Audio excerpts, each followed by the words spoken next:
Hello बच्चों, क्या हाल चाल? एकदम बढ़िया। तो हम लोग हीट ट्रांसफ़र का लेक्चर नंबर 7 लेकर के आ गए हैं और इसके अंदर हम लोग कवर करेंगे न्यूटन्स लॉज ऑफ कूलिंग। तो ये हीट ट्रांसफ़र का लेक्चर लास्ट होने वाला है। इसके बाद हम लोग काइनेटिक थ्योरी ऑफ गैस को स्टार्ट करेंगे। तो इससे पहले जो हम लोग हीट ट्रांसफ़र के अंदर पढ़े हैं, सबसे पहले पढ़े थे किरचॉफ्स लॉ पढ़े थे, उसके बाद पढ़े थे विन्स डिस्प्लेसमेंट लॉ, और लास्ट क्लास में हम लोग पढ़े थे स्टीफान्स बोल्ट्जमैन लॉ।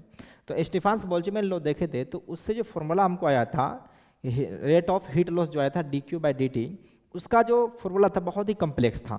अब उस कम्प्लेक्स फार्मूला का यूज करके हम लोग क्वेश्चन को करेंगे तो उसमें बहुत सारा कैलकुलेशन आएगा, तो उतना कैलकुलेशन प्रैक्टिकली हम लोगों को करना पॉसिबल नहीं है। तो उसका अप्रोक्सीमेट फॉर्म जो है न्यूटन्स के द्वारा उसको, मतलब उसी फॉर्मूला में कुछ एजम्पशन मान कर करके वो थोड़ा सा आसान करता है, जिसपे हम लोग क्वेश्चंस करते हैं। तो न्यूटन्स लॉज ऑफ कूलिंग अगर देखेंगे तो जनरली हम लोग जो स्टीफान्स बोल्ट्जमैन लोग पढ़े थे उसी फॉर्मूला को थोड़ा सा अप्रोक्सीमेट फॉर्मेट में इसको कन्वर्ट कर दिया है कुछ एजम्पशन को मान करके। तो आज हम लोग बेसिकली ये पढ़ेंगे और उसके बाद इसके ऊपर कुछ क्वेश्चंस करेंगे। तो हम लोग जनरली जो भी रेडिएशन पढ़ रहे थे तो उस रेडिएशन के अंदर ज़्यादा क्वेश्चंस नहीं किए थे, तो आज हम लोग क्वेश्चंस भी उसके कंसेप्ट पे करेंगे, जैसे कि विन्स डिस्प्लेसमेंट लॉ था उसके ऊपर भी, स्टीफान्स बोल्ट्जमैन लॉ के ऊपर भी, और खास करके जो एग्जाम में क्वेश्चंस आता है न्यूटन्स लॉ ऑफ कूलिंग के बेस्ड, उसको भी हम लोग कंप्लीट करेंगे। तो चलते हैं हम लोग न्यूटन्स लॉ ऑफ कूलिंग के लिए। तो न्यूटन्स लॉ ऑफ कूलिंग लगाने से पहले हम लोगों को दो कंडीशन मानना पड़ेगा। पहली बात है कि जैसे कि अगर मान के चलो कोई बॉडी है, अगर वो अपना हीट को लूज कर रहा है, मतलब टेम्परेचर उसका फॉल हो रहा है, तो उसके टेम्परेचर के फॉल होने के वजह से जो सराउंडिंग है अगल बगल का, उसका टेम्परेचर में कोई चेंज नहीं आनी चाहिए। पहला कंडीशन ये है कि temperature of the surrounding should be constant. दूसरा बात है कि जो टेम्परेचर का डिफरेंस जो होनी चाहिए, कहने का मतलब है कि अगर मान चलो कोई बॉडी है 80 डिग्री टेम्परेचर पे था पहले, तो वो घट करके 70 पे आए या 75 पे आए, तो इस तरह से, मतलब ऐसा कि नहीं कि चेंज भी बहुत ज़्यादा हो, मतलब टेम्परेचर का चेंज बहुत कम होने चाहिए, अप्रोक्सीमेट, मतलब कि 10 डिग्री 20 डिग्री 25 डिग्री तक चलेगा। हालांकि ये भी ज़्यादा हो रहा है 25 डिग्री 30 डिग्री, तो जनरली हम लोग देखेंगे 10 डिग्री 20 डिग्री तक ही करते हैं। तो दो कंडीशन हम लोग देख लिए, पहले टेम्परेचर का सराउंडिंग जो होना चाहिए, सॉरी सराउंडिंग का टेम्परेचर जो होनी चाहिए वो क्या होनी चाहिए, कांस्टेंट होनी चाहिए, और उसके बाद जो टेम्परेचर का चेंज आनी चाहिए वो भी वेरी स्मॉल होनी चाहिए। और उसके बाद हम लोग देख रहे हैं, तो यहाँ पे जो कंडीशन, ये फॉर्मूला को बताने से पहले ये बताया गया कि when the temperature difference between the body and surrounding is small, क्या है, temperature difference between body and surrounding, तो बॉडी का और सराउंडिंग का भी टेम्परेचर डिफरेंस जो होनी चाहिए ज़्यादा नहीं होनी चाहिए। अगर टेम्परेचर सराउंडिंग का 40 डिग्री सेल्सियस है तो बॉडी का भी लगभग 70 75 80 50 ये भी होनी चाहिए। तो अगर हम लोग जो स्टीफान्स बोल्ट्जमैन लॉ देखे थे तो उसमें कोई भी टेम्परेचर रखो, कुछ भी रखो, वो सारा फॉर्मूला वैलिड है। लेकिन दिक्कत ये है कि वो फॉर्मूला के अंदर, जैसे कि हम बात कर लें कि लास्ट क्लास में जो फॉर्मूला हम लोग पढ़े थे dQ/dt, मुझे तो पता है कि तुम्हें याद भी नहीं हुआ होगा, तो वो फॉर्मूला था सिग्मा ए ई इंटू T⁴ माइनस में T⁴, कुछ इस तरह से आया हुआ था, याद करो।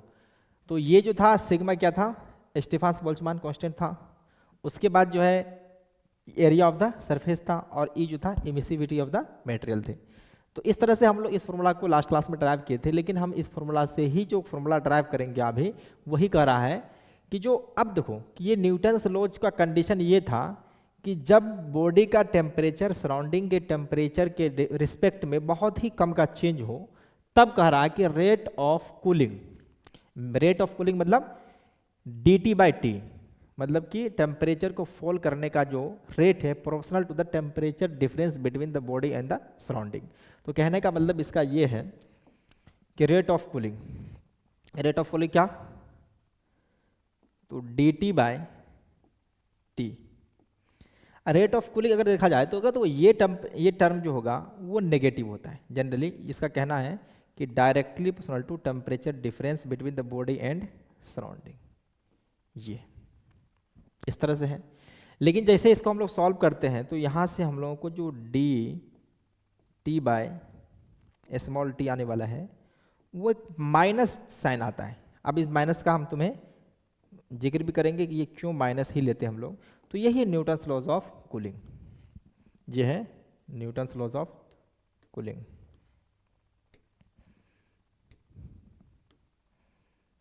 देखो क्या कर रहा है, कि डी टी बाई टी, मतलब देखो टेम्परेचर जो पहले होगा इनिशियली ज़्यादा होगा, फाइनली कम होगा। तो चेंज जो आ रहा है ये नेगेटिव टर्म है। अगर ये नेगेटिव टर्म है टाइम तो पॉजिटिव होगा, क्योंकि डी टी अगर क्या है टाइम का चेंज है, तो टाइम का चेंज जो है वो पॉजिटिव है, ऊपर नेगेटिव टर्म है, तो इस तरफ तो टर्म कैसा हो गया नेगेटिव। तो यहाँ पे भी एक टर्म नेगेटिव अपने को लाना पड़ा ताकि ये दोनों तरफ वैल्यू जो होगा वो इक्वल हो जाए, या इसी माइनस साइन को उठा करके इस तरफ कर सकते हैं। तो ये तो हमारा वैल्यू किसके द्वारा है, न्यूटन्स लॉज ऑफ कूलिंग के कोरस्पॉन्डिंग है। लेकिन हम लोग जो लास्ट क्लास में पढ़े हैं, लास्ट क्लास में पढ़े हैं फ्रॉम स्टेफान्स बोल्ट्जमैन लॉ, उससे ही हम इसको ड्राइव करेंगे। क्वेश्चन तो हम लोग बाद में करेंगे, पहले उसको ड्राइव करेंगे कि ये फॉर्मूला कैसे आया। तो चलो, फ्रॉम स्टीफान्स बोल्ट्जमैन लॉ,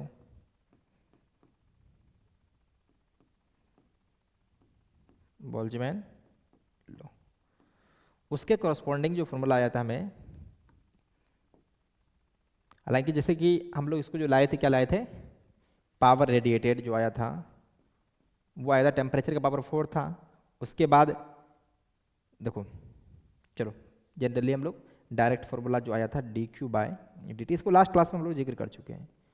वो आया था A E sigma into T to the power 4 minus में T to the power temperature of surrounding का पावर 4 था।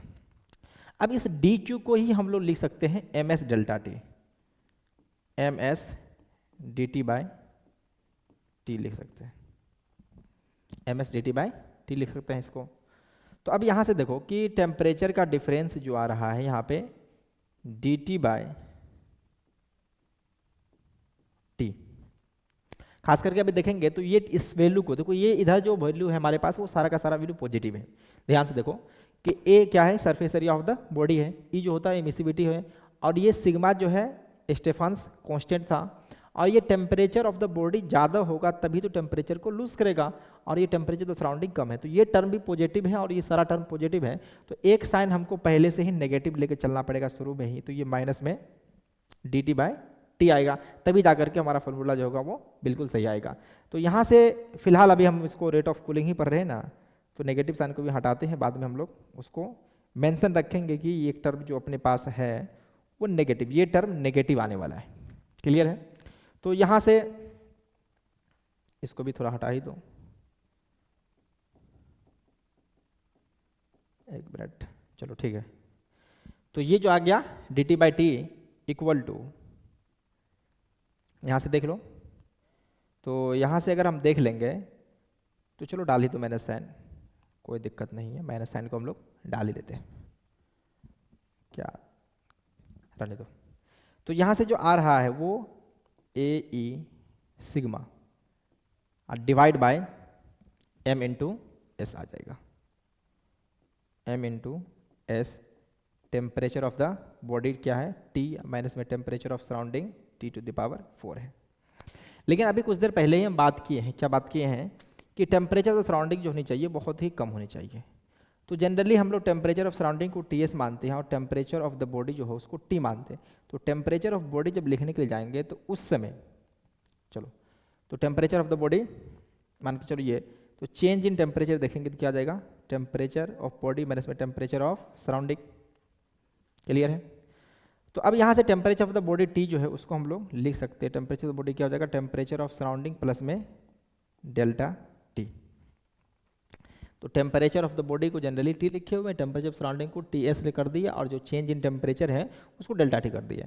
तो अब यहाँ से इस वैल्यू में हम लोग पुट करेंगे, इसके अंदर हम लोग वैल्यू पुट करते हैं। तो अब यहाँ से जो आ जाएगा वो A E sigma divide by M S, और इसके अंदर जो टेम्परेचर है इसको हम लोग temperature of surrounding plus delta T to the power 4 कर सकते हैं, माइनस में temperature of surrounding to the power 4। तो ये क्या था,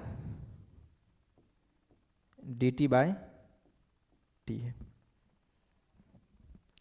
और चलो माइनस साइन को लेके ही चलते हैं, अच्छा रहेगा, फिर बाद में दिक्कत नहीं होनी चाहिए। तो इसको हम लोग लेके चल रहे हैं, तो फिलहाल यहाँ से देख लो ये देखो, ये नेगेटिव टर्म को हम लोग पॉजिटिव करने के लिए हम लोग नेगेटिव साइन दिए हैं। अगर चाहते तो छोड़ भी देते थे, लेकिन मेरा मन नहीं मान रहा है इसको छोड़ने का, क्योंकि इस तरफ नेगेटिव टर्म होगा, इस तरफ पॉजिटिव होगा, तो ये अच्छा बात नहीं है। दोनों तरफ नेगेटिव हमको, सॉरी पॉजिटिव ही करना था। तो अब देखो, इसको हम लोग आगे प्रोसीड करते हैं। ध्यान से देखना है कि A E sigma divide by M S आया है, और इधर जो हम लोग लिए हैं टेम्परेचर, जो टी था बॉडी का है, उसको हम लोग कर दिए हैं temperature of surrounding plus change in temperature, मतलब कितना ज़्यादा टेम्परेचर सराउंडिंग के रिस्पेक्ट में बॉडी का है। तो अब हम इसको आगे प्रोसीड करते हैं।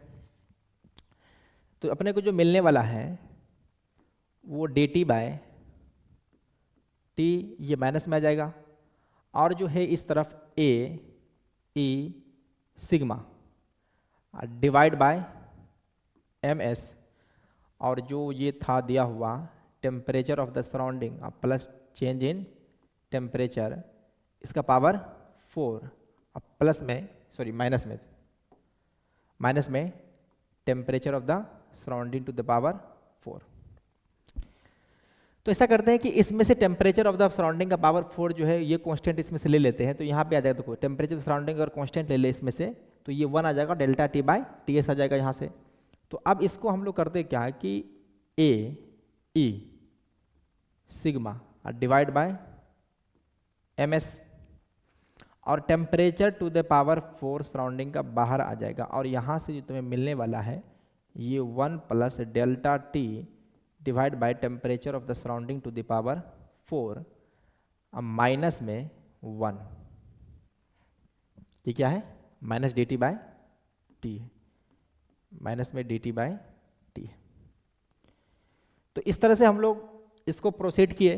तो अब तुम्हें एक बात याद होनी चाहिए कि अगर मान करके चलो कि 1 plus X to the power n होता है बायनोमियल एक्सपेंशन से, तो इसको हम लोग 1 प्लस एन एक्स लिखते हैं, प्रोवाइडेड जो x होनी चाहिए वेरी वेरी स्मॉल देन 1। तो इस सिचुएशन में हम लोग पहले अप्रोक्सीमेशन ले चुके हैं कि चेंज जो होगा बहुत ही कम होनी चाहिए। तो अब ये छोटा सा नंबर में से टेम्परेचर सराउंडिंग करेंगे तो ये वैल्यू भी वैसा ही है, 1 प्लस एक्स का पावर n जैसा है। तो इसको हम लोग आगे प्रोसीड करेंगे, तो इसको आराम से लिख सकते हैं माइनस में D T by T equal to, यहाँ से जो आ जाएगा वो हो जाएगा A E emissivity sigma temperature of the surrounding to the power 4 divide by M S, और यहाँ से आ गया है 1 plus 4 delta T divide by temperature of surrounding minus में 1। क्लियर है? तो अब यहाँ से हम लोग थोड़ा सा और प्रोसीड करते हैं, और यहाँ से माइनस में डी टी बाय टी, ये चेंज इन टेम्परेचर है और ये चेंज इन टाइम है। तो इस तरह से हम लोग देख रहे हैं। तो देखो यहाँ से 1 माइनस 1 तो कैंसिल हो जाएगा, ये 1 प्लस ये माइनस में 1 कैंसिल हो चुका है। तो अब यहाँ से बाहर जो आ गया है वो 4 आ गया है। कितना आ गया है? 4 ए ई सिग्मा, और टेम्परेचर का सराउंडिंग जो एक नीचे पावर है, एक नीचे 1 है, ऊपर में पावर 4 है, तो ये टेम्परेचर ऑफ सराउंडिंग का पावर 3 हो जाएगा divide by m into S, और ये बचा कितना? ये बचा डेल्टा टी। तो डेल्टा टी को हम लोग क्या लिख सकते हैं? Temperature of the body minus temperature of the surrounding. अभी रहने दो इसको, डेल्टा टी ही रहने दो, इसको डेल्टा टी ही रहने दो। अब इस माइनस साइन को इस तरफ हम भेज देते हैं। तो अब यहां से तुम ध्यान से देखो कि अगर ये डी टी बाय टी लिखें तो ये जो आ जाएगा, इस टोटल टर्म को हम लिख देते हैं माइनस में के। देखो माइनस साइन कहाँ से आया? इस तरफ से आया माइनस साइन, और के जो है ये टोटल टर्म, ये जितना बड़ा टर्म है उसके जगह पे रखें के, और यहाँ से आ गया है टेम्परेचर माइनस में temperature of the surrounding, temperature of body minus temperature of surrounding. तो ये जो न्यूटन्स लॉ ऑफ कूलिंग है उसके अंदर देखो क्या क्या सब वेरिएशन माने।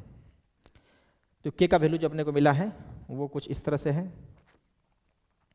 जो के है वो मिला है 4a e sigma temperature of surrounding to the power 3 divide by m into S. अगर कोई बॉडी है तो उस बॉडी का एरिया तो फिक्स होगा। अब देखो ये जो इमिसिविटी है E, वो बॉडी के नेचर पे डिपेंड करता है, और ये जो S है, क्लियर है, ये जो एस है वो किस पे डिपेंड करता है, बॉडी के नेचर पे डिपेंड करता है, और मास जो है वो ज्योमेट्री पे डिपेंड करता है। तो ये के का वैल्यू जो हमें पता चला है कि ये किस बातों पे डिपेंड कर रहा है, ये के जो है वो पहली बात है कि nature of the material, nature of the material पे, नेचर ऑफ द मटेरियल। और शुरू में ही हम बोल दें कि इससे जो सराउंडिंग का टेम्परेचर वो चेंज नहीं हो रहा था, इसलिए सराउंडिंग का टेम्परेचर का जो पावर TQ है इसको हम लोग कांस्टेंट कंसिडर किए हैं। और उसके बाद देखो ये जो नेचर ऑफ द मटेरियल में मतलब क्या, ये ई आ गया, ये सिग्मा आ गया। उसके बाद एरिया जो आ रहा है वो किस पे आएगा, शेप एंड साइज पे आ जाएगा। अगर इसको हम चाहें तो वॉल्यूम इनटू डेंसिटी भी लिख सकते हैं। तो इसका मतलब दूसरी बात जो डिपेंड कर रहा है ये shape and size of the body, और दूसरी बात जो है ये टेम्परेचर ऑफ द सराउंडिंग पे भी डिपेंड कर रहा है, टेम्परेचर ऑफ सराउंडिंग पे भी। तो ये के टर्म जो आया है वो इतना सारा टर्म को मिला करके आया है। तो इसको हम लोग क्या बोलते हैं, रेट ऑफ कूलिंग, क्योंकि ये टेम्परेचर का चेंज है तो इसी को हम लोग बोलते हैं रेट ऑफ कूलिंग। ये जो है इसको हम लोग बोलते हैं रेट ऑफ कूलिंग।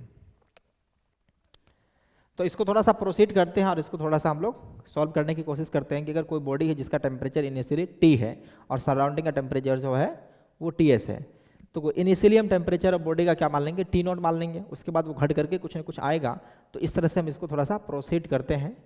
तो ध्यान से देखो, इसका ग्राफ भी ड्रॉ करेंगे हम लोग। तो ये जो फॉर्मूला हमको बेसिकली मिला है, जो फॉर्मूला न्यूटन्स का स्टेटमेंट था, न्यूटन्स लॉज ऑफ कूलिंग का जो स्टेटमेंट था, वो स्टेटमेंट हम लोग तभी कर पाए, पहली बात तो टेम्परेचर ऑफ सराउंडिंग जो होनी चाहिए वो कांस्टेंट होनी चाहिए। और कांस्टेंट क्यों होनी चाहिए उसका रीजन पता चल गया, क्योंकि हम जो ये कांस्टेंट के लिख रहे हैं वो सराउंडिंग के टेम्परेचर पे डिपेंड कर रहा है। अगर सराउंडिंग का टेम्परेचर में हम चेंज कर देंगे तो ये कांस्टेंट ना रह करके एक वेरिएबल हो जाएगा, जो सही बात नहीं है, तब तो वैलिड होगा ही इन लो। उसके बाद दूसरा लो हम लोग जो अप्रोक्सीमेशन किए हैं वो किए हैं कि जो बॉडी का टेम्परेचर और सराउंडिंग का टेम्परेचर का जो चेंज है वो बहुत ही स्मॉल है। अगर स्मॉल नहीं होता तो ये जो अप्रोक्सीमेशन लगा है T⁴ को सीधा बाहर निकाल लिए अप्रोक्सीमेशन ऑफ बाइनोमियल एक्सप्रेशन की मदद से, तो ये भी हम लोग नहीं कर पाते। तो हम लोग दो क्या किए हैं, एजम्पशन लिए हैं। पहली बात तो क्या की, बॉडी का टेम्परेचर और सराउंडिंग का टेम्परेचर बहुत ही कम होनी चाहिए, और उसके बाद temperature of the surrounding same होनी चाहिए, और सेम बॉडी के लिए ही एप्लीकेबल। अगर सेम बॉडी के लिए नहीं होगा तो अलग अलग बॉडी का नेचर अलग अलग हो जाएगा। अगर मान चलो बॉडी अलग अलग दे दिया तो उसके लिए हम इस के का वैल्यू को पूरा ये लिखना पड़ेगा। उसके बाद shape and size of the body, अगर कोई छोटा है, जैसे मान करके चलो कि यहाँ से हम लोग एक एग्जाम्पल लेते हैं कि कौन सा बॉडी जल्दी ठंडा होगा, मतलब मटेरियल सेम है। जैसे कि मान लेते हैं कि हमारे पास जो है सो दो बॉडी है जिसका मास m है, समझो कि मास को छोड़ो रेडियस ले लेते हैं। अगर इसको अगर देखेंगे तो मास जो अपने को आएगा वो क्या आ जाएगा, वॉल्यूम इनटू डेंसिटी करके आएगा। तो ये मास को हम लोग लिख सकते हैं वॉल्यूम इनटू डेंसिटी। तो यहाँ से एक थ्योरेटिकल क्वेश्चन को हम लोग निपटा ही सकते हैं। इस मास को क्या लिख सकते हैं, वॉल्यूम इनटू डेंसिटी। अगर नेचर सेम है, क्लियर देखो बात समझो कि अगर नेचर सेम है तो डेंसिटी क्या होगा, सेम होगा। तो अब समझो कि हमारे पास दो आयरन का सॉलिड बॉल है, देखो एक सॉलिड है एक होलो है, और दोनों का जो दिया हुआ है रेडियस r है। क्या दिया हुआ है, दोनों का रेडियस r है, और दोनों को सेम टेम्परेचर पे हम लोग हीट कर दिए। क्लियर देखो कंडीशन क्या है कि हमारे पास एक सॉलिड स्फीयर है, एक है होलो स्फीयर है जिसका रेडियस सेम है। तो अब दोनों का, बात समझ रहे हो, एक सॉलिड है एक होलो है, दोनों का टेम्परेचर सेम हम लोग हीट कर दिए सेम टेम्परेचर तक। अब उसको कूल करने के लिए छोड़ दिए सराउंडिंग में, तो किसका टेम्परेचर फास्टली फॉल करेगा, तो उसके लिए हमारे पास जो कंसेप्ट है उसको देखेंगे। देखो दोनों का नेचर सेम है, नेचर सेम है मतलब कि अगर रेडियस सेम है, रेडियस अगर सेम दिया हुआ है तो एरिया क्या हो गया, सेम हो गया। नेचर सेम है तो इमिसिविटी सेम हो गया। उसके बाद जो सिग्मा है वो भी सेम हो गया, और जो टेम्परेचर ऑफ सराउंडिंग है वो भी सेम हो गया। उसके बाद ये जो स्पेसिफिक हीट कैपेसिटी है, एस क्या होता था, स्पेसिफिक हीट कैपेसिटी, तो एस भी सेम है। अब चेंज क्या हुआ, मास में चेंज आया क्योंकि वॉल्यूम इनटू डेंसिटी कर दिया। तो वॉल्यूम अगर देखेंगे दोनों का तो वॉल्यूम तो अपने को सेम आ जाएगा, लेकिन डेंसिटी अगर देखें तो सॉलिड का डेंसिटी तो लगातार वो सेम रहेगा, लेकिन किसका, अगर बात कर ले होलो का, तो होलो के अंदर तो एयर आ चुका है। अब एयर आ गया तो उसका डेंसिटी अंदर का मटेरियल कुछ और है, जो सरफेस का मटेरियल है कुछ और हो जाएगा। तो इसलिए अगर हम देखेंगे तो मास जो होगा वो सॉलिड का ज़्यादा होगा और होलो का कम होगा। तो मास ज़्यादा जिसका है उसका कांस्टेंट टर्म जो है वो कम है। तो इसका मतलब है कि अगर इस तरफ से देखेंगे तो इसका वैल्यू बहुत कम है, तो ये जो घटने का चेंज मतलब रेट ऑफ चेंज ऑफ जो टेम्परेचर है वो स्लो होगा। किसका होगा? सॉलिड का, क्योंकि मास ज़्यादा सॉलिड का हो गया है। ध्यान दो, सॉलिड का मास ज़्यादा होगा होलो के रिस्पेक्ट में। और एक सॉलिड बॉल ले लो, एक होलो बॉल ले लो, दोनों का साइज सेम रखो, सेम रेडियस का रखोगे तो जो सॉलिड बॉल है वो ज़्यादा भारी लगेगा। तो ज़्यादा भारी होने की वजह से एम का वैल्यू ज़्यादा हो गया और ये कांस्टेंट जो है वो कम हो गया। अब जब वैल्यू कम हो, ये जो वैल्यू हो गया के का वैल्यू बहुत कम हो गया, तो ये स्लोली रेट से, मतलब कहने का मतलब है कि मान के चलो कि वो 1 मिनट के अंदर 5 डिग्री सेल्सियस से घटा पा रहा है। लेकिन एम का वैल्यू अगर कम होता तो ये वैल्यू ज़्यादा होता, वो 1 सेकंड के अंदर या 1 मिनट के अंदर जो भी बोले हैं वो 5 नहीं बल्कि उसकी जगह पे 20 डिग्री सेल्सियस को वो घटाता। तो इस तरह से हम लोग बता सकते हैं कि एक सॉलिड बॉल होगा और एक होलो बॉल होगा, अगर दोनों का नेचर सेम है तो सॉलिड बहुत ही स्लोली कूल करेगा और होलो जो है थोड़ा फास्टली कूल करेगा। अब रीजन भी है, इसको तुम प्रैक्टिकल लाइफ में अप्लाई भी कर सकते हो। एक सॉलिड बॉल को गर्म करो, एक होलो को गर्म करो और दोनों को सराउंडिंग में छोड़ दो, तो देखना कि ठंडा तुम्हारा होलो बॉल बहुत जल्दी हो जाएगा। और इसके पीछे का साइंस क्या है कि उसका मास ज़्यादा हुआ तो रेट ऑफ कूलिंग जो हो गया घट गया, किसका? सॉलिड का। होलो का मास कम है तो रेट ऑफ कूलिंग ज़्यादा रहेगा। तो इस तरह से हम लोग इसको देख लिए। तो अब इसको थोड़ा सा हम लोग आगे प्रोसीड करते हैं और जो हम लोग कैलकुलेशन करने के लिए आएंगे, चाहे तो हम इससे भी यहाँ से भी कैलकुलेशन कर सकते हैं, लेकिन इसको थोड़ा सा हम और आगे बढ़ाते हैं। तो देखो, तो जो अपने पास फॉर्मूला आया है वो क्या आया है? dt by T equal to minus में k इंटू टी माइनस में टी एस। क्लियर है? तो इसको थोड़ा सा मैच कराओ, तो dt बाय इसको कर दो t माइनस में T S equal to minus में k इंटू डी टी। अब इसको इंटीग्रेट कर देते हैं हम लोग। अब इसको जब इंटीग्रेट करेंगे तो देखो, जब मानेंगे t इक्वल टू 0, जिस समय टाइम स्टार्ट ही हुआ उस समय बॉडी ऑफ द टेम्परेचर को हम लोग ले लेते हैं T नॉट है, मतलब एक खास टेम्परेचर था जहाँ से हम लोग उसको कूल करना स्टार्ट किए हैं। और जब टाइम का वैल्यू t हो जाएगा, जब टाइम का वैल्यू स्मॉल t होगा तो उसमें मान लेते हैं कि टेम्परेचर बॉडी का कैपिटल T है। तो अब ये तुमको दिख रहा होगा कि ये किस टाइप का फॉर्मूला है, तो ये फटाफट हमको दिख रहा है कि लॉगरिथम जैसा है। क्या है? तो ये आ जाएगा ln t माइनस में ts। अब इसका जो लिमिट लेंगे हम लोग वो कहाँ से कहाँ तक ले लेंगे? t naught to t equal to minus में k इंटू टी। dt का t हो जाएगा, तो एक बार फाइनल लिमिट, एक बार अपर लिमिट, एक बार लोअर लिमिट हो जाएगा। तो इस तरह से इसको हम लोग सॉल्व कर रहे हैं। तो एक बार t रखेंगे, एक बार माइनस में t नॉट रखेंगे, तो यहाँ से आ जाएगा ln t माइनस में ts माइनस में ln t नॉट माइनस में ts इक्वल टू माइनस में kt। सिंपल कैलकुलेशन है। तो अब यहाँ से देखो कि अगर हम चाहें तो देखो, याद करो लॉग का प्रॉपर्टी, याद करो लॉग का प्रॉपर्टी क्या था कि लॉग m माइनस में लॉग n होता है, तो उसको हम लोग क्या करते हैं? उसको कर देते हैं log m बाय n। तो ये प्रॉपर्टी का इस्तेमाल हम लोग यहाँ पे करेंगे। तो यहाँ से जो आ गया ln t माइनस में ts divide by t not minus में, ऐसा करो, इसको बाद में हम लोग करेंगे, फिलहाल एक ln के टर्म में ही लिख लेते हैं।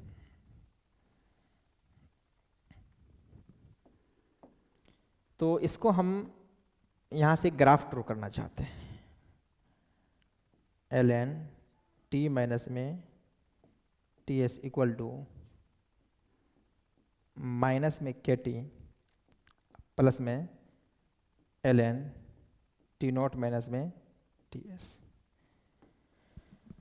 इसको ध्यान से देखो कि इसका हम लोग एक ग्राफ ड्रॉ करेंगे और इस ग्राफ को ड्रॉ करके हम लोग कुछ कंक्लूजन पे लाएंगे। तो अब यहाँ से देखना है कि हमारे पास जो टेम्परेचर T है जो बॉडी का, वो किस तरह से वेरी कर रहा है, माइनस के टी प्लस में L N T not minus में टी एस। अगर देखा जाए तो ये टर्म जो अपना कांस्टेंट है, तो वो कैसे कांस्टेंट है, टी नॉट क्या था, इनिशियल टेम्परेचर जो कि किसी खास वैल्यू को रिप्रेजेंट करेगा, और टेम्परेचर ऑफ द सराउंडिंग जो कि चेंज नहीं हो रहा, क्योंकि न्यूटन्स लॉ ऑफ कूलिंग तभी हम लोग लगा सकते हैं जब temperature of surrounding should be constant. तो यहाँ से अगर इसका ग्राफ ड्रॉ करें हम लोग, तो ग्राफ जब ड्रॉ करने के लिए आएंगे तो यहाँ से हम लोग लिख सकते हैं आराम से,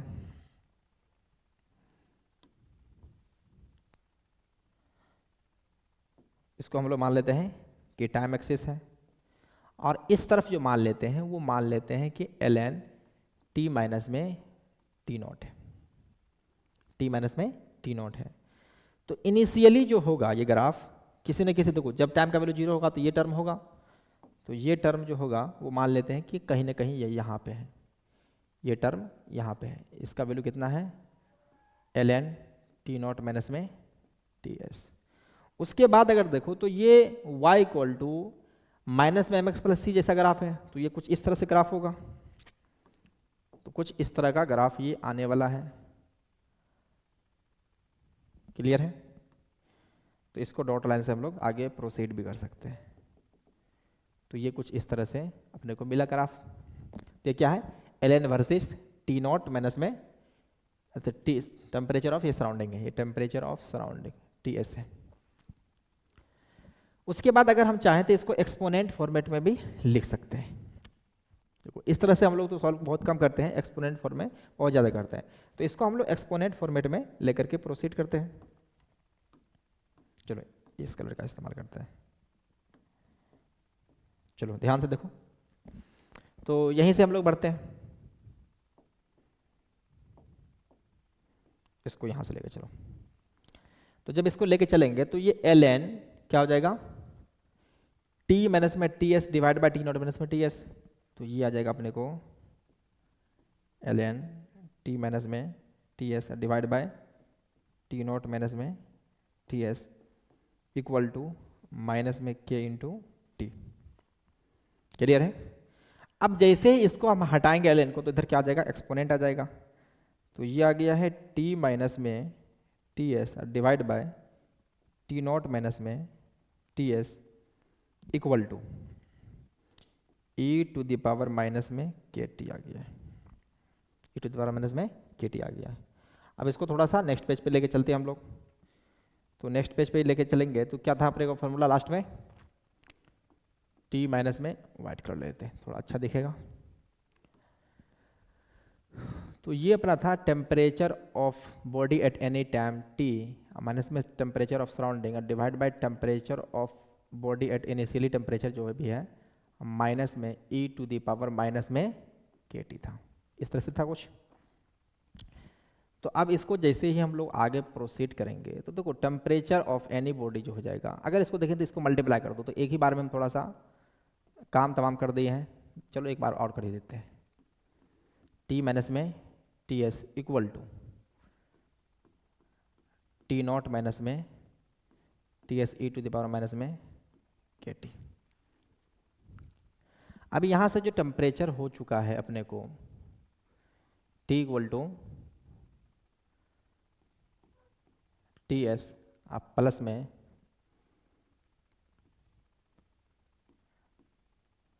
टी नॉट माइनस में T S E to the power minus में के टी।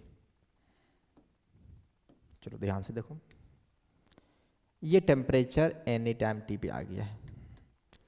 तो इसको हम लोग ध्यान से देखते हैं कि जब टी का वैल्यू जीरो रहेगा, जब टी का वैल्यू जीरो होगा तो उस समय टी का वैल्यू क्या होनी चाहिए, टी का वैल्यू जैसे जीरो पुट करेंगे तो ई का वैल्यू जीरो हो जाएगा, तो ई का पावर जीरो मतलब 1 हो जाएगा, तो इसका मतलब टेम्परेचर सराउंडिंग खत्म होकर के टी का वैल्यू टी नॉट हो गया। इनिशियली टेम्परेचर जो हम लोग मान के चले थे वो टी नॉट था, तो टी नॉट आ चुका है। उसके बाद जब टेम्परेचर देखेंगे टी इन्फिनिटी पे, टी टेंस टू इन्फिनिटी पे, तो उस समय क्या वैल्यू आएगा, उस समय टी का वैल्यू देखो क्या आएगा। अगर टी का पावर इन्फिनिटी ई का पावर माइनस में इन्फिनिटी 1 बाय ई का पावर इन्फिनिटी हो जाएगा, तो ये टोटल टर्म क्या हो जाएगा, टी माइनस में T not divide by infinity, तो ये तो जीरो हो जाएगा, तो बचेगा क्या, टेम्परेचर ऑफ द सराउंडिंग बचेगा। तो इसका मतलब है कि इसका ग्राफ जब हम ड्रॉ करने के लिए आएंगे तो कुछ इस तरह से मिलेगा अपने को।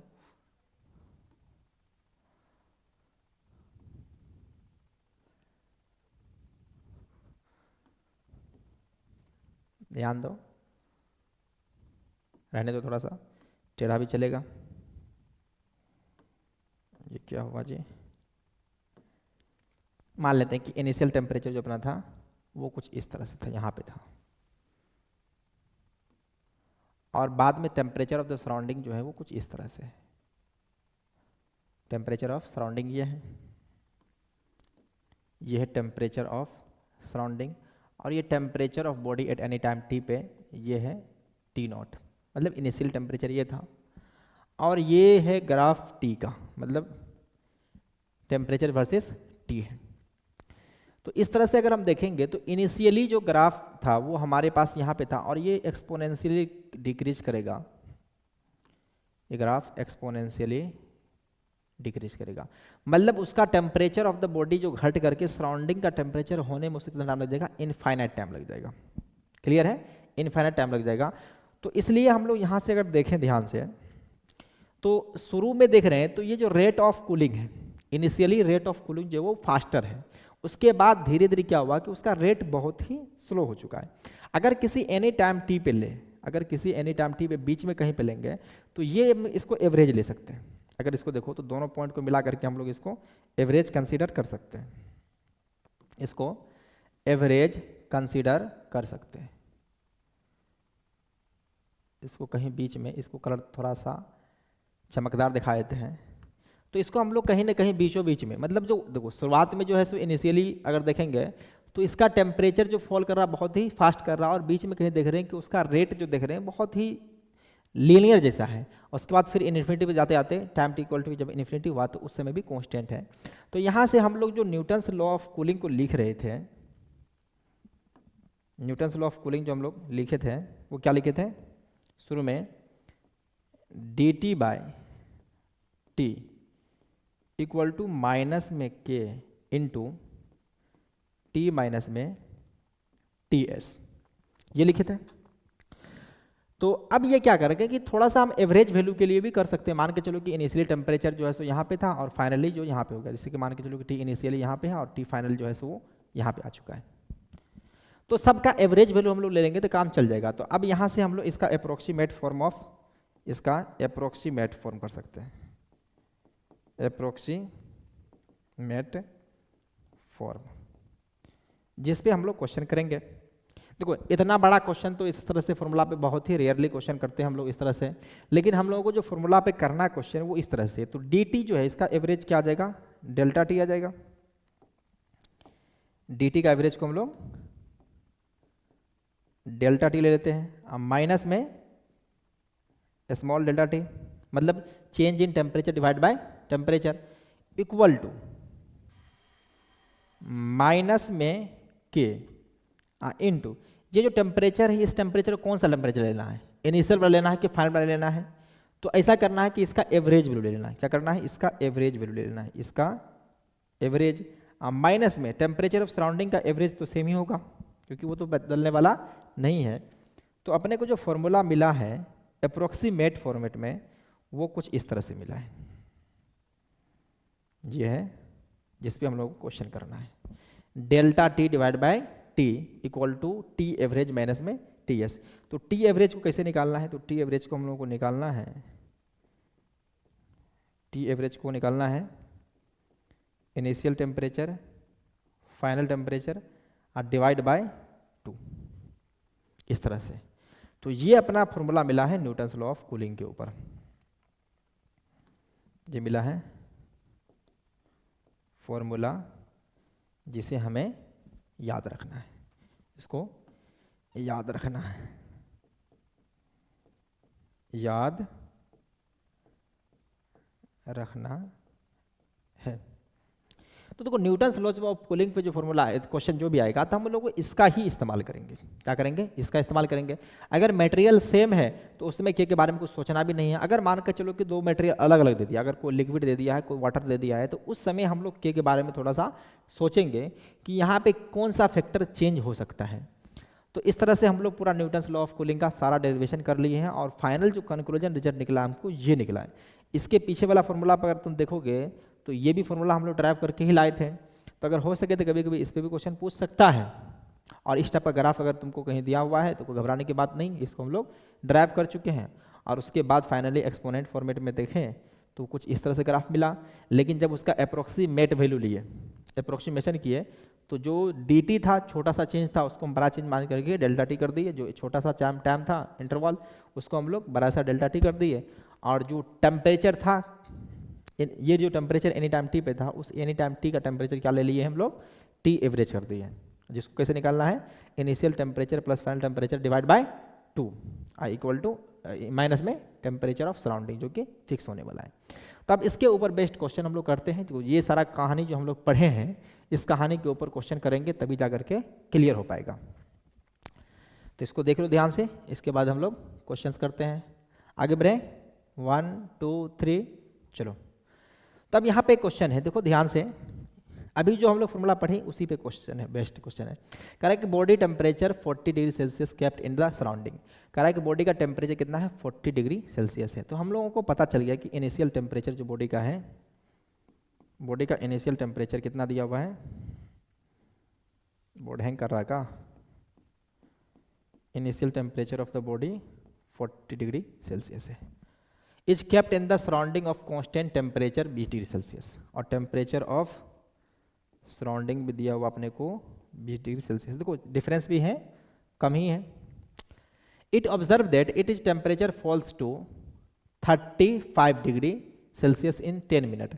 तो अब देखो इस टेम्परेचर को फॉल होने में, मतलब यहां से लेकर के फाइनल टेम्परेचर होना हुआ है कितना देर में, 35 डिग्री सेल्सियस। कितना टाइम लगा है, डेल्टा टी जो लगा है उसको 10 मिनट लगा है। थोड़ा सा इसको और बड़ा कर देते हैं। फाइनल टेम्परेचर जो मिला है वो कितना मिला है, 35 डिग्री सेल्सियस। और टाइम जो लगा डेल्टा टी इसमें 10 मिनट लगा है।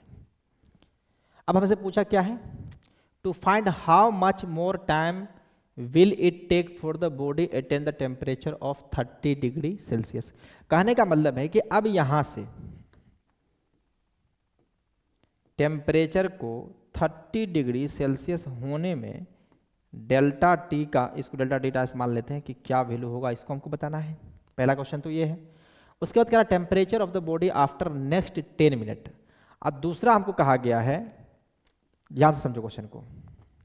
क्वेश्चन तो पहले कहा क्या कि एक बॉडी का टेम्परेचर 40 डिग्री सेल्सियस था, उसको घट करके 35 डिग्री सेल्सियस होने में 10 मिनट लगा है।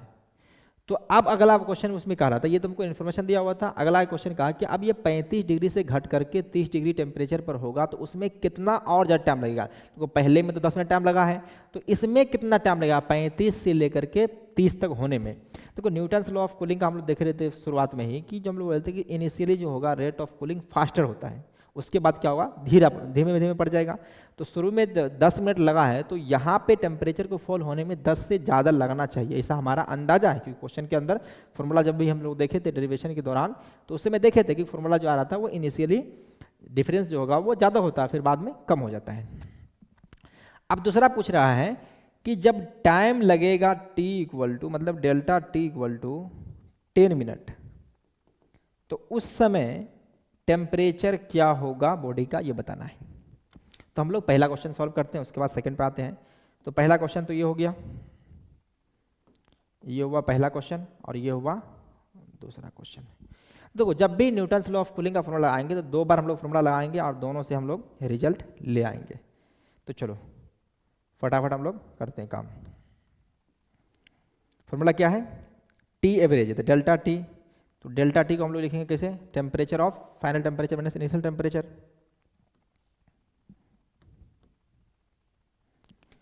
तो फाइनल टेम्परेचर कितना है 35 माइनस में 40, 35 माइनस में 40 डिवाइड बाय, एक बार फॉर्मूला लिख दें, चलो फॉर्मूला लिख देते एक बार। Delta T divide by delta T equal to minus में K into T average minus में टेम्परेचर ऑफ सराउंडिंग। तो अब देखो यहां से जो डेल्टा टी जो आएगा फाइनल टेम्परेचर 35, इनिशियल कितना 40 डिवाइड बाय 10 मिनट में ही रहने देंगे। और यहाँ से जो आ गया है माइनस में के, देखो अब यहाँ से देखो माइनस कैसे कैंसिल होगा, ये 35 माइनस 40 फिर माइनस, तो ये -5/10 आएगा, ये भी माइनस है तो यहाँ से घट कैंसिल हो जाएगा। तो अब देखो यहाँ से इन दोनों का एवरेज देखो, तो इन दोनों का अगर एवरेज देखें 37.5 आ जाएगा, 37.5, माइनस में टेम्परेचर ऑफ सराउंडिंग भी दिया हुआ था 20। तो एक इक्वेशन तो अपने को ये मिल गया। सेकेंड इक्वेशन हम लोग लिखते हैं किसके लिए, जब ये 35 से घट करके 30 हुआ है तो फाइनल टेम्परेचर कितना हो जाएगा 30, इनिशियल कितना था 35, इसमें कितना टाइम लगा है वही निकालना है, और इक्वल टू माइनस में के, और जो एवरेज टेम्परेचर इन दोनों का होगा 32.5 हो जाएगा, 32.5 माइनस में 20, ये इक्वेशन नंबर 2 है। क्या है, इक्वेशन नंबर 2 है। तो अब करते हैं क्या कि डिवाइड कर देते हैं इक्वेशन 1 सेकेंड में फर्स्ट से, या फर्स्ट में सेकेंड से डिवाइड कर दो। फर्स्ट में जब सेकेंड से डिवाइड करेंगे तो ये डेल्टा टी ऊपर चले जाएगा और 10 नीचे ही रह जाएगा, और ये ऊपर का देखो डिफरेंस 5 -5 नीचे ऊपर दोनों सेम ही है, तो ये कैंसिल होकर के इधर LHS में क्या बच गया, यहाँ से हम लोग लिखेंगे फ्रॉम 1/2, तो delta T divide by 10 equal to जो अपने को मिला है वो कितना है 37 माइनस 20, तो इसको अगर सब्ट्रैक्ट करेंगे तो कितना आ जाएगा, ये 17.5 इधर हो जाएगा 12.5, 17.5 डिवाइड बाय 12.5, तो 17.5 डिवाइड बाय 12.5, तो इन दोनों का पॉइंट को हटा दो, तो यहाँ से डेल्टा टी का वैल्यू जो आ रहा अपने को वो 175 डिवाइड बाय 125 गुने 10, तो 25 से डिवाइड करो तो 25 5 जा 125, ये 7 टाइम्स में, ये 2 टाइम्स में, तो इसका मतलब है कि 40 मिनट लगा उसको, डेल्टा टी 40 मिनट। कहने का मतलब है कि देखो शुरुआत में जब 40 डिग्री टेम्परेचर था, 40 डिग्री सेल्सियस से उसको 35 डिग्री सेल्सियस होने में टाइम कितना लगा था 10 मिनट, और 35 डिग्री से उसको 30 डिग्री सेल्सियस होने में क्या लगा 14 मिनट, इसमें लगा मात्र 10 मिनट, इसमें 10 मिनट, अब इसमें लगा है 14 मिनट, 14 मिनट लग गया है। क्लियर है। तो अब देखो ध्यान से कि अब ये कह रहा है कि अब ये 35 से लेकर के 10 मिनट के अंदर टेम्परेचर कितना फॉल होगा, तो मान लेते हैं कि 30 डिग्री सेल्सियस हुआ, लेकिन इसके बारे में हम लोग अंदाजा लगा सकते हैं। क्या अंदाजा लगा सकते हैं कि इसका वैल्यू कुछ भी आएगा वो 30 डिग्री सेल्सियस से ज़्यादा ही आएगा। कहो क्यों? देखो 35 से 30 तक जाने में उसको 14 मिनट लगा है, तो इसका मतलब है कि 10 मिनट के अंदर 30 तक पहुंचेगा ही नहीं, 30 से ऊपर ही रह जाएगा, 31 हो जाए, 32 हो जाए, 33 हो जाए, कुछ ना कुछ रहेगा ही रहेगा। तो अब यहाँ पे देखो शुरुआत में कि 40 से 35 होने मतलब 5 डिग्री सेल्सियस घटने में उसको 10 मिनट लगा है, फिर अगला 5 डिग्री सेल्सियस घटने में उसको 14 मिनट, 14 मिनट लग गया है। तो अब यहाँ से हम लोगों को अंदाजा मिल गया, अगर मान के चलो कि ऑप्शन तुम्हारे पास दिया हुआ है, 4 ऑप्शन दिया हुआ है, और वो बता दिया है कि 35 से 10 मिनट के अंदर कितना टेम्परेचर फॉल होकर के आएगा, और सारा ऑप्शन जो दिया हुआ, 3 ऑप्शन दिया हुआ कि जैसे कि 30 दिया हुआ, 28 दिया हुआ, 27 दिया हुआ, और कुछ 31 पॉइंट समथिंग दिया हुआ, मतलब 30 से ज़्यादा दिया हुआ है। तो उस समय हम लोग कैलकुलेशन नहीं करेंगे, बस लॉजिक लगाएंगे, सीधा आंसर 30 से जो ज़्यादा है उसको टिक करके निकल जाएंगे। तो कभी कभी एग्जामिनर ऐसे भी करता है, क्योंकि अगर वो उसको सिर्फ दिमाग लगाना है, उसको पूछना है कंसेप्ट क्या तुम्हारा, तुम जानते हो इस बात को क्या नहीं जानते हो, ये मेहनत मजदूरी कराना उसका कोई शौक नहीं है। तो चलो अब अगला हम लोग करते हैं, सेकेंड पार्ट करते हैं। तो ये तो पहला पार्ट हो गया था, ये सेकेंड पार्ट हम लोग देख रहे हैं। तो सेकेंड पार्ट में भी हम लोग सेम इक्वेशन लिखेंगे। पहला जो था वो 40 माइनस में 35 उल्टा कर दें, 35 फाइनल माइनस में 40 divide by 10 equal to minus में के, और ये दोनों का डिफरेंस जो आया था 37.5 माइनस में 20, ये था। उसके बाद हमको फाइनल टेम्परेचर नहीं पता है, इनिशियल तो 35 ही है, कितना टाइम लगा है 10 मिनट ही लगा है, माइनस में के इनटू दोनों का एवरेज, तो फाइनल तो टी हो गया, इनिशियल कितना था 35 था, इसका डिवाइड बाय 2 माइनस में 20। अब इन दोनों को फिर से डिवाइड कर देते हैं। क्या करते हैं, इन दोनों को तुम डिवाइड कर दो, इन दोनों को डिवाइड कर देते हैं। जैसे ही डिवाइड करेंगे तो क्या आ जाएगा, यहाँ से देखो ये माइनस माइनस कैंसिल हो जाएगा। तो डिवाइड करने के बाद जो अपने को रिजल्ट मिल रहा है क्या मिलेगा, ऐसा करते हैं ना कि टी को ऊपर कर देते हैं, फ्रॉम 2 - 1 कर देते हैं, डिवाइड 2 में से 1 को कर देते हैं। चलो क्या दिक्कत है, उससे कोई फर्क पड़ने वाला नहीं है। ऊपर -5 रहेगा, नीचे में कितना जाएगा, तो यहाँ से जो मिल रहा है -5 divide by t - 35 equal to minus minus term cancel हो गया है। ऊपर कितना है 17.5 है, डिवाइड बाय इसको मल्टीप्लाई 2 ऊपर कर देते हैं, और नीचे जो बचेगा t + 35 माइनस में 40। तो यहाँ से अब ध्यान से देखना है कि थोड़ा सा कैलकुलेशन हम लोग कर रहे हैं। तो ये कितना हो जाएगा, -5 आ जाएगा, ये -5 इधर हो जाएगा और इधर t आ जाएगा। तो माइनस में इसको इधर मल्टीप्लाई करता हूँ, माइनस में 5t प्लस में माइनस माइनस प्लस हो जाएगा 25 इक्वल टू इसको इधर, ये 35 हो जाएगा, ये 35t माइनस में कितना हो जाएगा ये, तो 35 × 35, तो 5 × 25 7 × 12, 12 से 25 हो जाएगा, 12 × 25 देखो 35 × 35 मल्टीप्लाई किए हैं, तो 35 × 35। तो इसको हम लोग सीधा करते हैं, 5 × 25 3 × 4 = 12। तो कुछ इस तरह से मल्टीप्लाई करने का शॉर्टकट तरीका है, जो तुम बच्चों ने सीख लिया होगा, नहीं सीखा है तो बहुत दुख की बात है। चलो अब आगे देखते हैं हम लोग, तो आगे क्या होगा, तो इसको भेजो इधर, इसको भेजो उधर, तो ये आ जाएगा 25 प्लस में 12 25 इक्वल टू इस तरफ जा करके 40t हो गया। कितना हो गया 40t। तो अब इसको ध्यान से देखो, तो ये आ गया है 12 50 इक्वल टू 40t। तो t का वैल्यू जो आ गया है 12 50 सॉरी डिवाइड बाय 40, तो ये खत्म हो गया। और हम कहे थे कि 31 से ज़्यादा 30 से ज़्यादा होगा, तो देखो 125 डिवाइड बाय 4 है, अगर इसको डिवाइड करें तो ये आ जाएगा 3 × 12, बचा कितना 1। उसके बाद यहाँ पे बचा है 15, तो 3 3 जा, तो 3 4 जा 12। उसके बाद बचा कितना, तो 3 5, तो यहाँ से 75 डिग्री सेल्सियस, देखो 33.75 डिग्री सेल्सियस आ चुका है।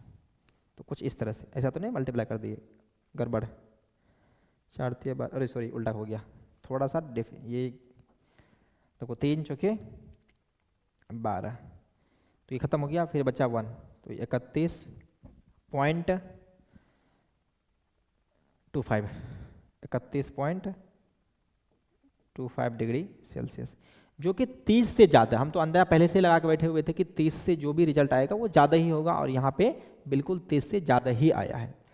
तो इस तरह से न्यूटन्स लॉ ऑफ कूलिंग पे जब क्वेश्चन देखेंगे हम लोग, तो किस तरह से इसको प्रोसीड करते हैं, किस तरह से सॉल्व करते हैं, वो हम लोग देख चुके हैं। तो नेक्स्ट क्वेश्चन है, प्रोसीड करें। चलो अगला क्वेश्चन।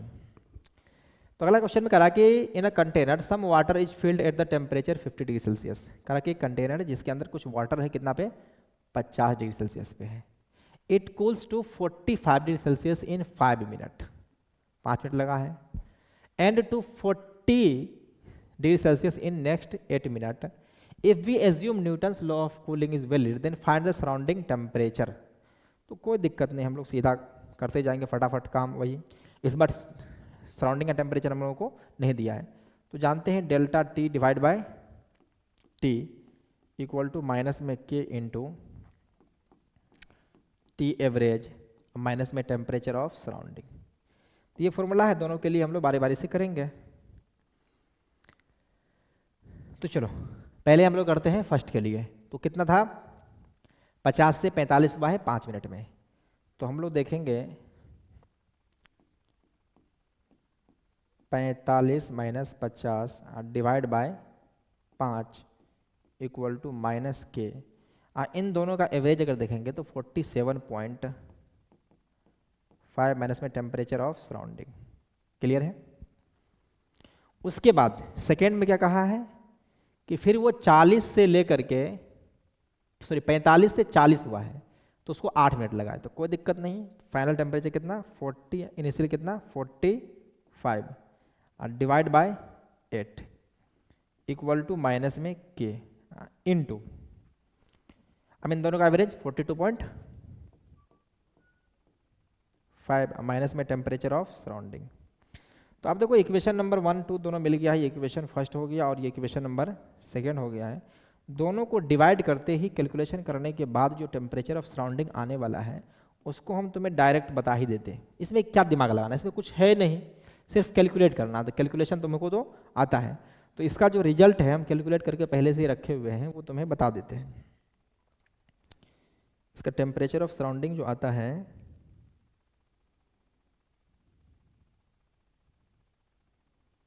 एक मिनट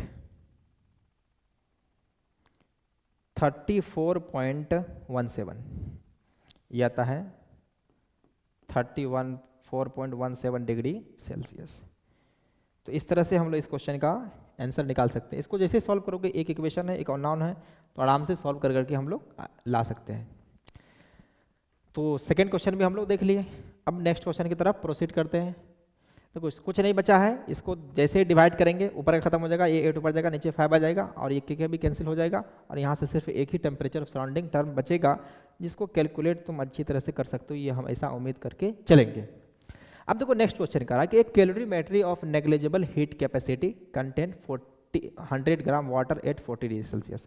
जैसे कैलोरीमेट्री क्या होता था, जैसे कि मान लो कि हमारे पास कैलोरीमेट्री एक कंटेनर होता था जिसके अंदर हम लोग कोई भी ऑब्जेक्ट को रख करके उसके अंदर गर्म करो, ये करो वो करो, जो भी करना है करो। लेकिन बस ये था, प्रोवाइडेड कंडीशन ये था कि इसके अंदर का टेम्परेचर को चेंज नहीं होने देना है। तो चलो हटाओ, ये एक कैलोरीमेट्री है, ये क्या है, एक कैलोरीमेट्री है। इसका हीट कैपेसिटी जो है नेग्लिजिबल है, ये कैलोरीमेट्री। इसमें क्या कहेगा कि negligible heat capacity contain 100 gram of water at 40 degree Celsius and water cools from 35 degree Celsius. देखो 40 डिग्री सेल्सियस से उसको 30 डिग्री तक आने में 5 मिनट लगा है। If the water is now replaced by liquid of same volume at same initial temperature to 35 degree Celsius in 2 minute. अब देखो इस क्वेश्चन में थोड़ा सा चेंज आया है। Find the density of the liquid, density of the liquid पूछा है। देखो पहले क्या हुआ क्वेश्चन के अंदर कि इसके अंदर पहले वाटर फिल था। अब वाटर जब फिल था तो उस समय हम लोग जब देखें तो delta T divide by delta T equal to minus में K into temperature average minus में टेम्परेचर ऑफ सराउंडिंग। ये देखें, ये हम कब कहे थे, क्या कहे थे कि जब सेम मटेरियल हो, सेम सब्सटेंस हो, तब जाकर के ये फॉर्मूला हम लोग वैलिड कर सकते हैं। ध्यान दो कि जब सेम सेम मटेरियल हो, यहां पे तो कहा कि पहले वाटर था, उसके बाद उसको रिप्लेस कर करके उतना ही वॉल्यूम का एक लिक्विड को रिप्लेस कर दिया। जैसे कि देखो पहले इसके अंदर कोई वाटर था, उस वाटर को ध्यान से देखो, वाटर को सेम कंडीशन था 40 डिग्री सेल्सियस से 35 डिग्री सेल्सियस आने में जो टाइम लगा डेल्टा टी, वो लगा 5 मिनट। क्या लगा? 5 मिनट लगा। अब उसके बाद क्या कहा कि इस कंटेनर के अंदर, कौन सा कंटेनर, कैलोरीमेट्री कंटेनर जो, उसके अंदर वाटर को हटा करके इसको रिप्लेस कर करके एक लिक्विड अननोन है जिसको हम रखे हैं, तो उसके अंदर भी जो 40 डिग्री सेल्सियस से लेकर के 35 डिग्री सेल्सियस होने में जो टाइम लगा है इस बार, वो मात्र 2 मिनट लगा है। क्या लगा है? 2 मिनट लगा है। तो बताना है डेंसिटी ऑफ द लिक्विड क्या है। तो ये वाला फॉर्मूला तो यहाँ पे काम नहीं आएगा, क्योंकि ये के चेंज हो रहा है, ये क्या कर रहा है, के वेरी कर रहा है। तो उसके लिए हम लोग लगाते हैं के का पूरा फॉर्मूला, के क्या था, तो उसके लिए हम लोग यहाँ पे काम करने जा रहे हैं, उसको लिखेंगे delta T divide by delta T equal to minus में, याद करो वो फॉर्मूला, वो क्या था, 4 था पहले, ये 4a E sigma temperature of surrounding का power Q divide by M S. देखो मास जो था उसको हम लोग वॉल्यूम इंटू डेंसिटी लिख सकते हैं, इसलिए कि volume into density into S into temperature average minus में टेम्परेचर ऑफ सराउंडिंग। क्लियर है? तो अब यहां से ध्यान से देखो कि सारा कंडीशन सब कुछ सेम है, यहां पे सारा चीज दिया। पहले क्या कहा था कि जो चेंज इन टेम्परेचर जो है डेल्टा टी भी दोनों के लिए सेम है, एरिया भी दोनों का सेम है, क्योंकि देखो सेम कंटेनर है, सेम मतलब ये जो कैलोरीमेट्री है तो एरिया तो सेम हो जाएगा। अब ये इमिसिविटी है, तो इमिसिविटी के बारे में कुछ जिक्र तो नहीं किया है, इमिसिविटी के बारे में कुछ जिक्र नहीं किया, तो इसको भी हम लोग कांस्टेंट मान के चलेंगे। और ये जो सिग्मा है जिसको हम लोग स्टेफान्स एंड बोल्ट्जमैन कांस्टेंट बोलते थे वो भी सेम था। और टेम्परेचर ऑफ द सराउंडिंग के बारे में ज़्यादा जिक्र नहीं किया गया है, जो कि नहीं दिया हुआ था, टेम्परेचर सराउंडिंग तो हम लोग कांस्टेंट लेके चलते ही है। और यहाँ पे बचा क्या, वॉल्यूम दोनों का कंटेनर का सेम है, तो रो इंटू एस। ध्यान से देखो कि density into specific heat capacity, देखो दोनों वाटर सब्सटेंस का स्पेसिफिक हीट कैपेसिटी दिया हुआ है, तो अब यहाँ से हम लोग बता सकते हैं कि डेल्टा टी जो वो directly proportional to rho into S है, रो इंटू एस है। तो नीचे ही नीचे है ना, तो वॉल्यूम तो दोनों के लिए सेम ही है, जब वॉल्यूम दोनों के लिए सेम है तो बचा क्या, रो इंटू एस। अरे ये एम था, एम की जगह पे हम लोग रो इंटू एस कर दिए। तो अब यहाँ पे दोनों के लिए हम लोग देखें, काम करें, तो delta T one divide by delta, ऐसा करते हैं, delta T one divide by delta T two equal to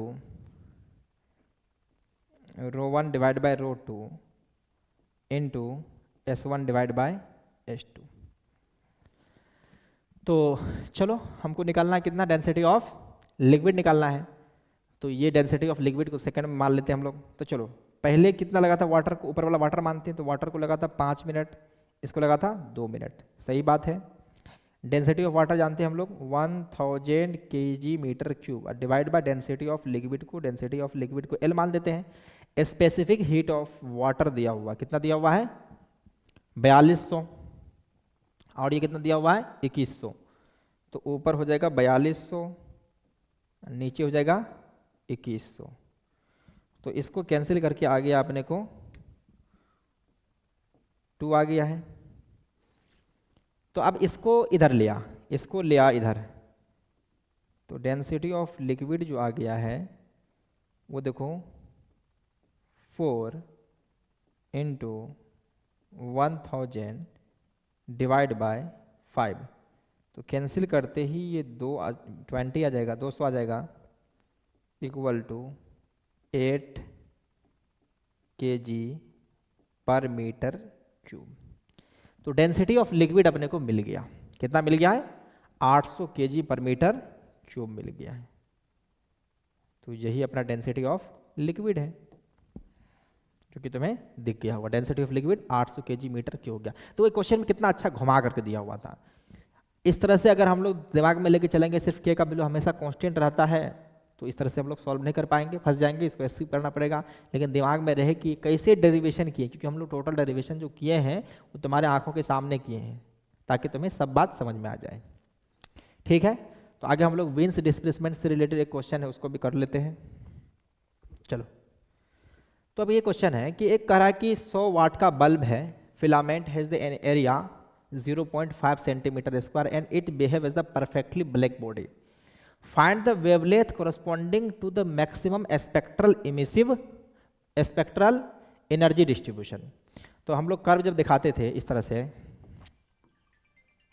कुछ इस तरह से होता था, 1 मिनट रुको,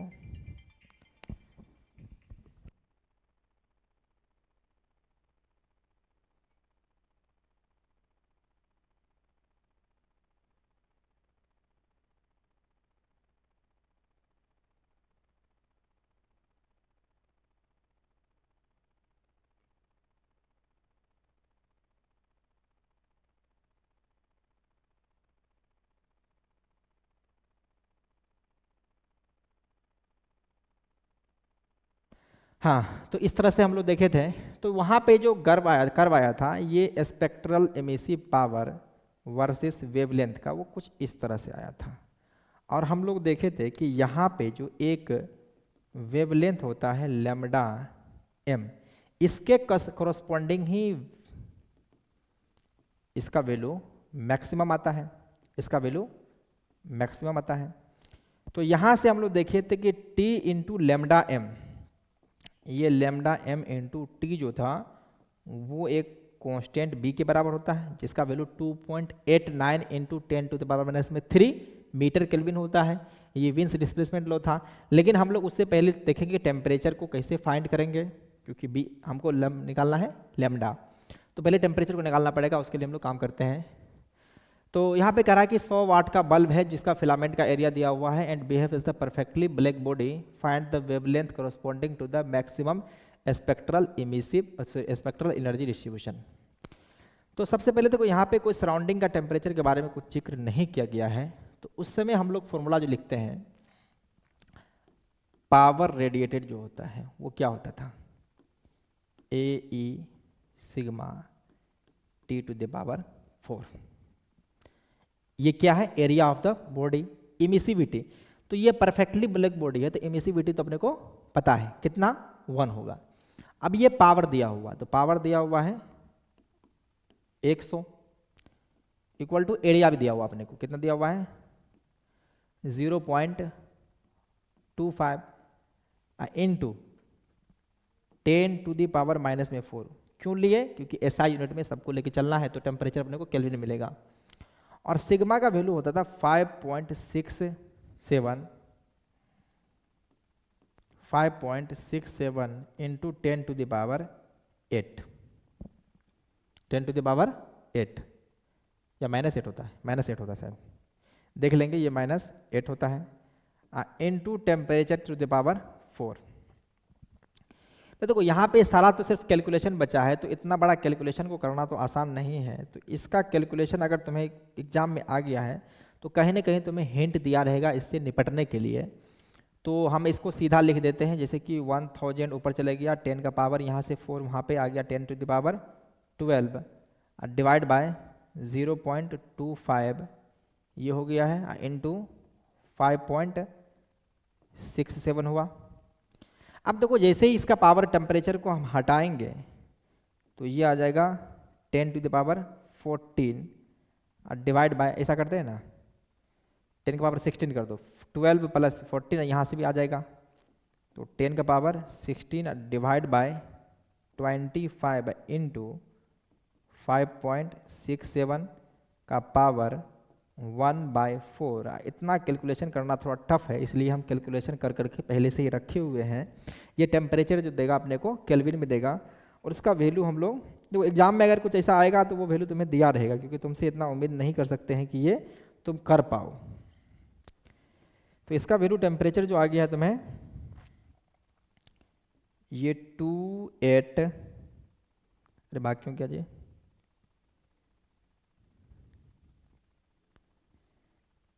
2898 केल्विन आएगा। क्लियर है। और उसके बाद हमें निकालना है वेवलेंथ। तो जो वेवलेंथ निकालना है उसके लिए तो हमें फॉर्मूला पता ही है, from wins displacement law, from wins displacement law, wins displacement law. इसके अकॉर्डिंग क्या होता था, टेम्परेचर इनटू वेवलेंथ का m इक्वल टू बी, और b का वैल्यू भी तुम जानते हो, इसका वैल्यू था 2.89 इंटू 10 का power -3 metre kelvin divide by ये सारा वैल्यू।